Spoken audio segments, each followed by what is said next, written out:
Estamos em Shiraz, uma cidade famosa pela história literária e também pelos jardins persas.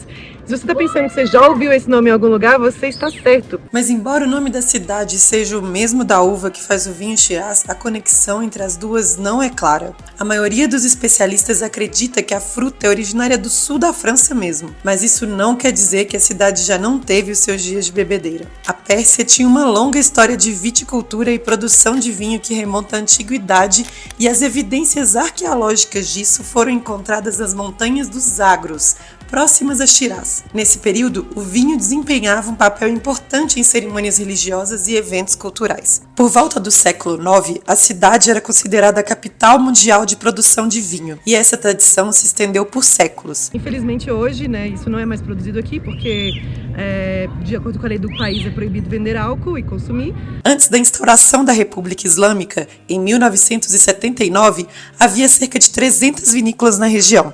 Com a proibição do regime, não sobrou nenhuma. Gente, olha aquilo ali. Olha como é que aquela torre está inclinada. Por que chora as torres de Pisa? A fortaleza em questão é o Forte Karim Khan, construída no século XVIII, quando Shiraz era a capital da Pérsia. Hoje, esse local é um ponto de encontro para a população, que caminha, joga bola, faz apresentações artísticas ou conversa na praça.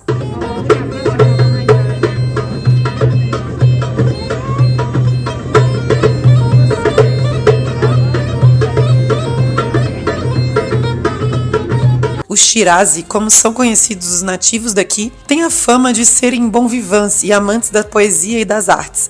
Não é à toa que a cidade é famosa por ser o berço de dois dos maiores poetas persas, Hafez e Saadi, cujos mausoléus são pontos turísticos importantes na região. Bom, pessoal, eu venho aqui do futuro para fazer um parênteses no vídeo de Shiraz, porque enquanto eu estava vendo o material que eu gravei lá no Irã, já não estou lá faz alguns meses, eu percebi que tem uma história muito boa que aconteceu, mas que eu infelizmente não pude filmar porque poderia botar algumas pessoas em risco, e tem a ver com o que eu estava falando agora no vídeo. Um dia eu estava tomando café da manhã no hotel, junto com o Jeff. Havia uma família iraniana do nosso lado também tomando café. Era o pai, a mãe, dois filhos, mais ou menos de uns 13 anos e o outro mais velho com cerca de 18 ou 19 anos. E eles começaram a puxar assunto com a gente, como sempre no Irã, né? As pessoas têm muita curiosidade sobre estrangeiros, querem muito saber de onde a gente é, o que a gente faz, nosso trabalho, pergunta um montão de coisas. E em algum momento dessa conversa, o pai da família perguntou assim: o que vocês gostam de fazer no Brasil? A gente soltou aquele como pra agradar gringo: futebol, carnaval, festa, praia, e acabamos falando cerveja. E na hora eu até fiquei meio assim quando o Jeff falou, que eu não sabia se a pessoa era uma pessoa muçulmana muito rígida ou se aquilo de alguma forma poderia ofender ele, mas enfim, falamos e deixa pra lá. E ele pegou e falou assim: cerveja? Então, tá bom, beleza. E terminou a conversa e saiu. Isso nós fomos passear pela cidade, né? Fizemos todo o roteiro turístico do dia. Quando a gente estava voltando pro hotel, esse senhor, né, o pai da família, estava parado na frente da entrada com um casaco, e não estava frio, então ele estava usando um casaco com a mão assim dentro do casaco e muito ansioso. E ele: vocês estão? Eu estava esperando vocês chegarem. Vem cá comigo que eu tenho uma coisa para vocês. E aí a gente se olhou assim: meu Deus, o que está acontecendo? E aí ele chegou assim escondido, tirou de dentro do casaco uma garrafa de algum líquido. Na verdade era uma garrafa de uma cerveja sem álcool que eles bebem muito no Irã, que é uma cerveja, era como se fosse um refrigerante com saborizado. Então essa aí especificamente era de mel com limão, uma coisa assim. Eles chamam de cerveja. Não, eu consegui. Meu amigo fabrica clandestinamente dentro da casa dele e eu consegui uma garrafa para dar para vocês, pra gente tomar junto. E a gente: que é isso? Já ficamos assim meio: meu Deus do céu, que pessoa, né? Legal, muito, muito legal, porque a gente falou que gostava de tomar cerveja e ele correu atrás disso pra gente. Bom, aí ele foi levando a gente pra trás do hotel. Eu não sei direito a relação dele com o hotel, eu sei que ele tava meio que morando lá. E esse hotel tinha também umas casas, né? Como se fossem umas casas que estavam vazias, mas que poderiam ser alugadas. E ele tinha alugado uma dessas casas, então nós fomos até esse lugar que ele tinha a chave. O lugar estava vazio, e aí nós chegamos lá, ele mandou mensagem pro filho mais novo dele, o filho mais novo dele apareceu, a gente entrou dentro da casa, ele começou a fechar todas as cortinas, deixar tudo assim, impossível de ver do lado de fora, e aí ele tirou a garrafa e colocou em cima da mesa. E nós tomamos essa cerveja caseira feita pelo amigo desse cara, enquanto a gente conversava sobre a cultura dos países e tudo mais. E nessa ele me explicou que ele também gostava, né, de tomar uma bebidinha, infelizmente tinha que ser escondido, ele tinha convidado o amigo dele para ir encontrar com a gente, só que o amigo acabou dando um bolo e não levou uma outra garrafa de Heineken contrabandeada que ele tinha em casa. E ele ficou meio bravo com o amigo por causa disso. Mas esse dia foi uma experiência muito única e é só para trazer para vocês também um pouquinho de como que o iraniano lida com o álcool e com essa questão da proibição, né, do consumo de álcool do governo. Assim, os que não são muito religiosos, eles acabam encontrando um jeito de consumir. Existe um alto volume de bebidas alcoólicas que são contrabandeadas para dentro do Irã. Todos os anos elas vêm da fronteira com a Armênia ou até mesmo do Kurdistão iraquiano. Eu já escrevi uma reportagem sobre isso, vou deixar o link aqui embaixo para quem tiver mais interesse no assunto, para saber melhor. Além do álcool contrabandeado, ainda é muito comum que as pessoas produzam o seu próprio álcool caseiro em casa para beber, escondido do governo. Se eles são pegos fazendo isso, infelizmente, é cadeia para eles.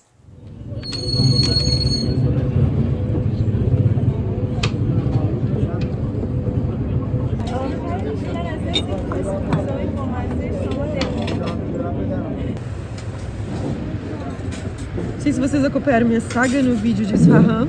Eu falo que eu não aguentava mais comer kebab, que eu tô comendo kebab desde abril. E aqui, infelizmente, nos restaurantes, na rua, o que a gente mais encontra é kebab e variações dele, tipo coisas assadas na churrasqueira, assim, sempre com aquele gosto muito forte de defumado.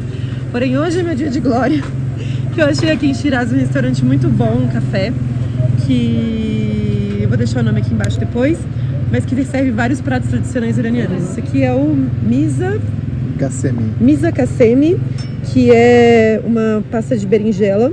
E esse aqui é o dopiasa, que significa literalmente duas cebolas, mas é como se fosse uma mistura com cebola, alguma carne e também batatas. Gostoso.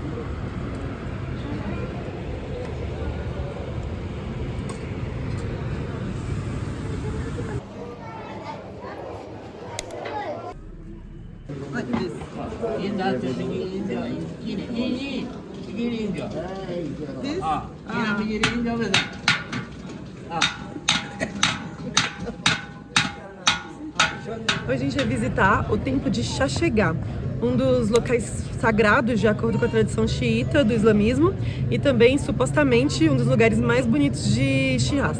Vamos lá ver? O templo é um importante mausoléu e local de peregrinação dos muçulmanos xiitas, que são maioria no Irã. Este belo complexo arquitetônico abriga os túmulos dos irmãos Ahmad e Muhammad, filhos do imã Musa al-Qadim, que é o 7º imame do Islã xiita. O nome Shasherah significa Rei da Luz em persa, devido à história de luzes brilhantes que guiaram os visitantes até o túmulo de Ahmad no século IX.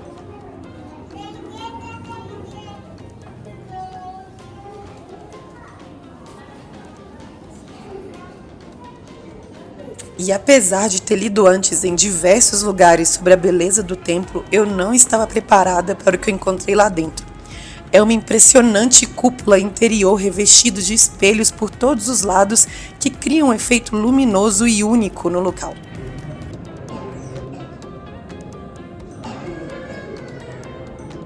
Embora também atraia muitos turistas, o templo também é frequentado por fiéis que vão deixar suas orações aos irmãos que foram enterrados ali.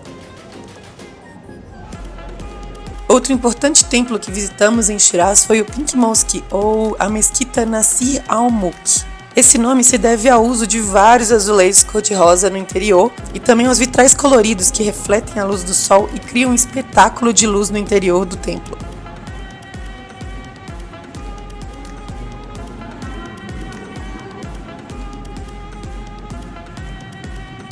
A combinação dessas cores vibrantes dos vitrais e dos elaborados azulejos cor-de-rosa tornam esse um dos locais mais visitados da cidade.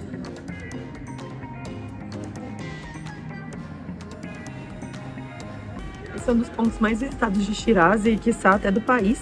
Mas tem um truque para visitar aqui. Para você pegar o sol refletindo nesses vitrais do lado de dentro e tirar aquelas fotos super instagramáveis, você precisa chegar aqui antes das 9 da manhã.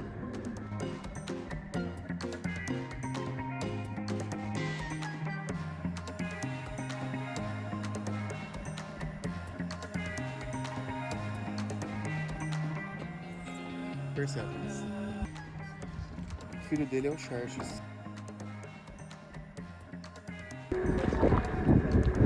Essa aqui é Persépolis, a famosa capital do Império Persa e o passeio mais famoso nos arredores de Shiraz. A cidade foi destruída por Alexandre o Grande, mas durante muito tempo foi um importante centro político e cultural dessa região. Persépolis foi o centro político e cerimonial do Império Aquemênida, um dos maiores impérios da antiguidade. A cidade tinha um espaço, inclusive, para acomodar delegações dos países conquistados. Hoje em dia, não sobraram mais que ruínas, mas é possível ter uma ideia da impressionante arquitetura da cidade. Os relevos esculpidos nas paredes retratam pessoas de diferentes nações trazendo os presentes ao rei persa. Persépolis foi construída pelo Dário para tirar a capital de Passárgada, que foi a primeira capital do Império Persa.